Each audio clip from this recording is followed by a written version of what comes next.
Right. The moment may come in which you have to correct someone else's terrible repair. In this video, I will show you the weirdest and worst repair I have come across and the way I restored the repair.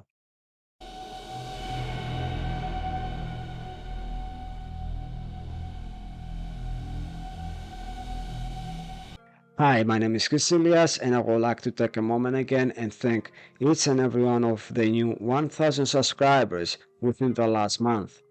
I really appreciate your support, and I promise you to create as much valuable content as possible.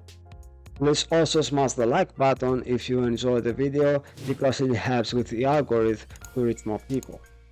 Before we begin with the liner repair, it's important to note that patching a pool liner is a temporary fix, and it's recommended to replace the liner if you notice multiple leaks or holes.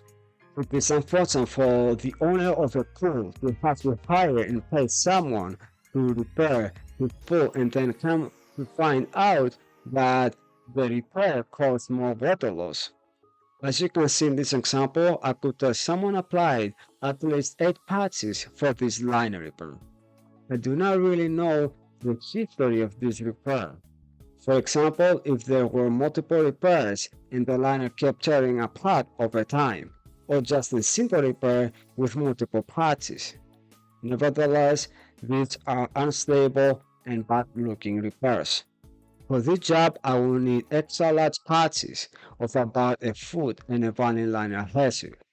And for those who are interested in both of them, I will leave the product links in the description.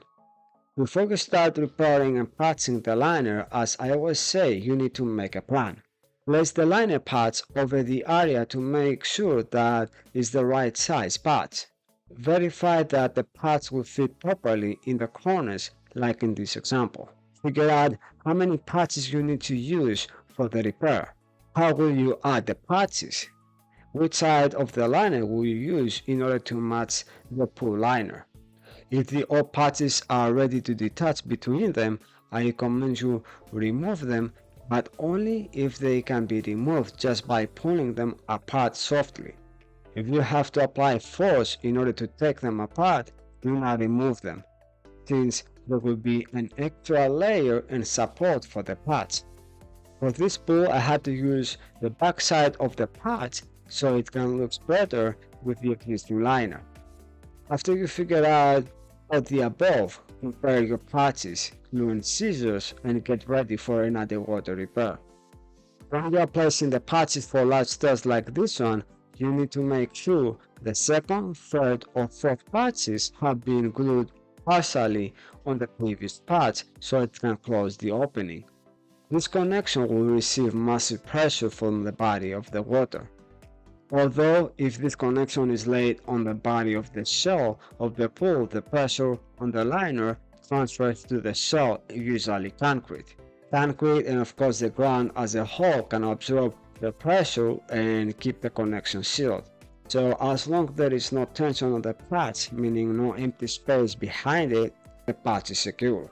Do not worry if the edges of the patch have not stuck all the way.